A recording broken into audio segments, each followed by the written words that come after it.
The war in Syria will soon mark its 7th year. There have been hundreds of days of bombs, destruction, misery, and battles, one of which was especially bloody, the fighting that broke out for 4 years in Aleppo, the largest city in Syria. Those who could leave did so. Many Christians were among them. Of the 250,000 that lived there, an estimated 30,000 remain.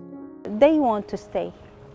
Many Christians decide to stay because every time we hear this is our home, our country, we will not leave it. Along with the Christians, sisters like Annie stayed.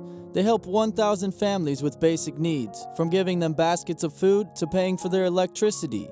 Aid to the Church in Need provides as much assistance as possible to save those who weren't able or refused to abandon a city that became hell.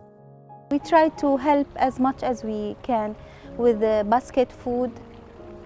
We were supporting 2,000 families with basket food. We passed through many difficult times, and especially in the winter. I remember I said many times we used to go to bed shivering, me and my sisters, because we have no electricity, that means no heating.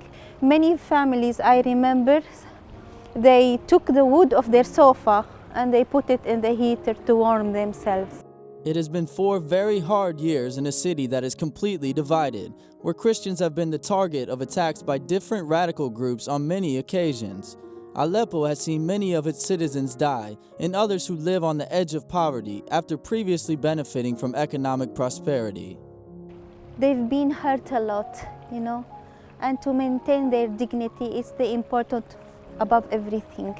To maintain their dignity and also their faith, strengthened and weakened during the conflict. That's why Sister Annie is asking for prayer. First, to change the hearts of those waging the war, and second, so the Syrian Christians don't feel alone. And that's remind us with the message of St. Paul. If one part of the body is suffering, the whole part is suffering. So they make us feel we are one part of the body, we are the whole body, and they are suffering with us, they are supporting us with everything. The city of Aleppo is slowly returning to a relative normalcy after the battle, but Syria remains at war.